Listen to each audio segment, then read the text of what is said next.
My girlfriend admitted she cheated. I needed a real man, she smirked. My friends took her side. I just smiled, packed my bags, and disappeared. 6 months later, they all came crawling back.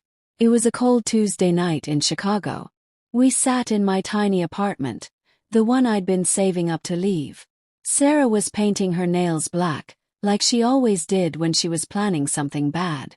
I was fixing dinner, trying to pretend everything was normal. But normal died that night. The bomb dropped during our usual movie night. Our group was there: Jake, Lisa, Tommy, and Maria. They were all munching popcorn and laughing at some dumb comedy. Then Sarah stood up and turned off the TV. "I have something to say," she announced like she was giving a speech. Everyone looked at her. My heart started beating fast. She looked right at me with this evil smile and said, "I've been seeing someone else." The room went quiet. Dead quiet. Then she added, "I needed a man with muscles, not someone who reads books all day and works at a library." That's when it happened. Instead of being shocked, my friends started laughing. Jake high-fived her. "About time you found someone exciting," he said. Lisa nodded like she agreed. Even Tommy, who used to be my best friend, just shrugged and said, "Dude, you had to see this coming." They all knew. They had been talking about it behind my back. Making jokes about how boring I was. How I wasn't good enough for Sarah. My own friends had been waiting for this moment. I didn't cry. Didn't scream. Didn't beg. I just looked at each of them and said, "Cool." Then I walked to my room and started packing. As I threw clothes in my suitcase, I could hear them laughing harder in the living room. Sarah was telling them about her new boyfriend, Marcus. He was a personal trainer with tattoos and a motorcycle. Everything I wasn't. "Poor guy," I heard Lisa say. "He's probably going to cry all night." But I wasn't crying. I was planning. Because sometimes when people throw you away like garbage, you have to show them they just lost a treasure. I grabbed my savings account book. 3 years of careful planning. 3 years of putting money aside for our future together. Our future. Well, now it was just my future. I met Sarah 2 years ago at the public library where I worked. She was looking for romance novels and couldn't reach the top shelf. I helped her down with Pride and Prejudice. She laughed and said, "I bet you've read this a million times." "Only 5 times, I joked back. She thought that was cute. We started slow. Coffee dates, long walks, staying up late talking about everything and nothing. She used to say I was the smartest person she knew. That my quiet strength made her feel safe. We weren't rich, but we were happy. Or so I thought. The signs were there. She stopped asking about my day.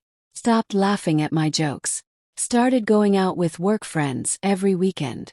When I suggested we move in together, she said I wasn't ready for that kind of commitment. But she was getting ready for commitment. Just not with me. Her friends started treating me differently too. Like I was some kind of burden she had to carry around. Jake would make jokes about how I needed to man up. Lisa would roll her eyes when I talked about my dreams of becoming a writer. I thought they were just being mean. I didn't know they were preparing me for the exit. The night I left, I didn't tell anyone where I was going. I just vanished. Packed everything important, left my apartment keys on the table, and drove out of Chicago at 3 a.m. I had a plan. My uncle owned a cabin in Colorado. Middle of nowhere, no internet, no cell service. Perfect place to disappear and figure out what came next. But first I did something that would change everything. I took all the money I'd been saving for our future and invested it in something crazy. Online courses, business classes, fitness programs. Everything I needed to become the person I actually wanted to be. The first month was brutal. I woke up at 5 a.m. every day and ran until my lungs burned. Studied business and marketing until my eyes hurt. Learned how to cook, how to fix things, how to be completely independent. No social media. No phone calls. No contact with the outside world. Just me, the mountains, and a plan to become unrecognizable. I started writing. Not just little stories, but a whole novel. About a quiet guy who gets betrayed and comes back stronger. Funny how life gives you material when you're not looking for it. Month 2, I started getting results. Lost 25 pounds, gained muscle, learned 3 new skills. My book was half finished and actually good. I sent it to publishers using a fake name and address. Then something amazing happened. A publisher in New York wanted to meet me. They loved my story and wanted to turn it into a movie. The Quiet Library guy had written something that made Hollywood executives get excited. I negotiated the deal over video calls, never showing my face, never using my real name. Just a voice and a story that was apparently worth 6 figures. Month 3, the transformation was complete. I looked in the mirror and saw someone different. Stronger, smarter, more confident. The kind of man who didn't need anyone's permission to be great. My book got published under a pen name. Became a bestseller. Movie deals, interviews, book signings. All while I stayed hidden in the mountains, watching my old life from a distance. Then I started seeing the posts. Sarah and Marcus had broken up. Apparently, he was seeing 3 other girls at the same time. Jake lost his job. Lisa's boyfriend left her. Tommy was still living with his parents. The group was falling apart.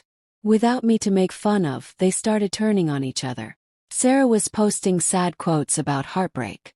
Jake was asking for job references. Lisa was complaining about how all men are trash. But I wasn't watching because I cared.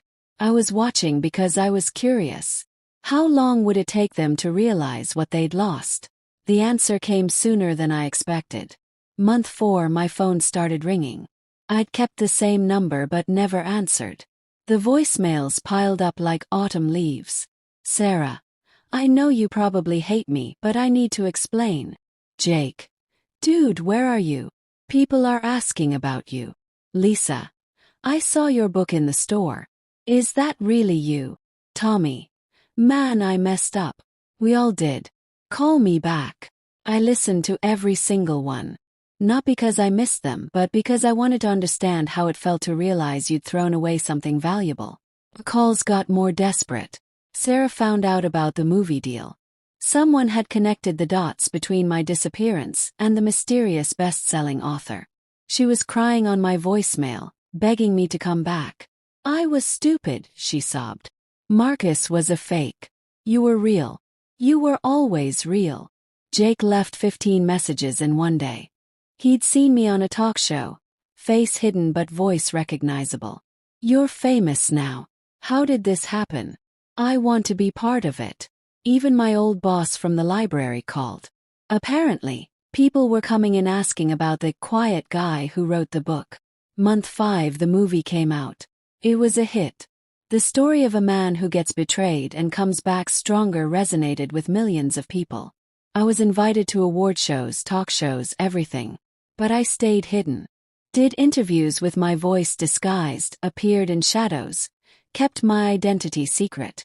The mystery made people even more interested. Then Sarah showed up at my uncle's cabin. I don't know how she found me, but there she was, standing on the porch in the rain, looking broken. I know you don't want to see me, she said through the screen door. But I need you to know I'm sorry. I was wrong about everything. I looked at her, really looked. She was thinner, sadder, older somehow. The confidence she'd had when she destroyed me was gone. I thought I wanted excitement, she continued. What I got was nothing. Marcus cheated with everyone. My friends don't respect me anymore. I lost my job because I couldn't focus. I lost everything. I stayed silent. Her talk.